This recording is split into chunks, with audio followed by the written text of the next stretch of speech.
Uma área um tema que a gente também vê muito assim, interessante surgindo, e algumas cidades brasileiras começando avançando no desenho, são as áreas de baixo carbono, né? Muitas vezes são áreas centrais, a Europa está cheia de áreas de baixo carbono, e, enfim, são áreas geralmente que já são muito bem infraestruturadas, tem muita oferta de transporte público, de outros meios, são áreas muito adensadas, mais apertadas, originalmente com menos espaço para o carro, então, né? Mas a gente vê isso se espalhando pelo mundo e se espalhando, às vezes, em áreas de bairros também, em centralidades, né? Essas áreas, seja as superquadras de Barcelona, por exemplo, né? Que, enfim, são diversas pequenas centralidades que vão se formando e que vão sendo exatamente isso. Esse é um laboratório para se pensar como é que a gente tem aqui uma integração numa mobilidade ativa com a mobilidade pelo transporte público, né, com outros usos, né, espaços de qualidade para a população,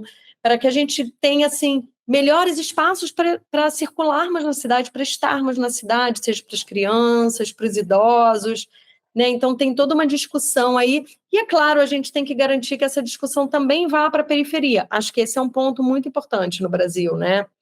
Que a gente envolva sempre as áreas periféricas no nosso planejamento, né? Então, pensar nas centralidades da periferia, né? Fortalecer essas centralidades também como espaços de qualidade, como espaços que também precisam ter, né, um ar melhor para se respirar. A gente sabe que as periferias geralmente são áreas mais poluídas, porque são onde passam caminhões, são onde passam ônibus, onde estão garagens de ônibus. Então, como é que a gente consegue também fortalecer esses espaços e não continuar investindo só nas áreas ricas da cidade, aprofundando aí as desigualdades territoriais, né?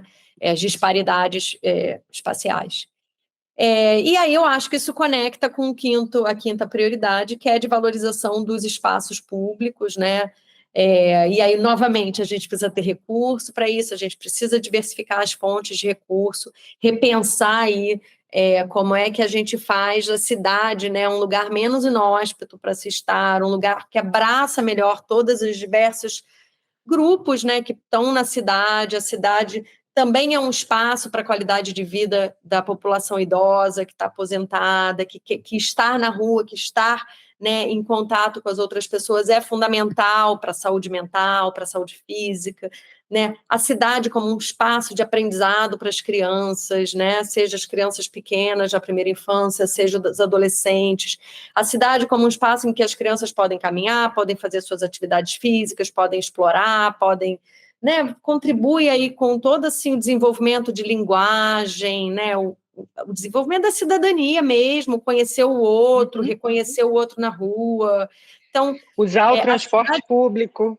O transporte público como esse espaço também, esse espaço que nos ensina a estar junto, né? Então, a cidade é o lugar onde a gente vive, né? Onde a gente aprende a nossa experiência cidadã. Essa é uma frase do Manuel Castells, um sociólogo, né? Que eu, assim, adoro, e eu acho muito importante isso, a gente colocar a cidade nesse lugar, né? A gente vem há décadas colocando, por exemplo, as nossas crianças, né, assim que possível, assim, é o playground, é o carro, é o shopping center, tirando da rua, né, indo para o espaço privado, em nome da segurança pública, né, então a gente tem uma série de questões, mas são círculos viciosos, né, quanto mais a gente tira, mais a rua é inóspita, e aí a gente tem cada vez mais, né, uma infância, uma adolescência emparedada, cada vez mais na tela, cada vez mais distante da rua, mais distante dessa experiência de troca. Então, acho que tudo isso chega nessa cidade, que é essa cidade onde a gente gostaria que os nossos filhos pudessem caminhar para todos os lugares, ou pegar um ônibus com segurança,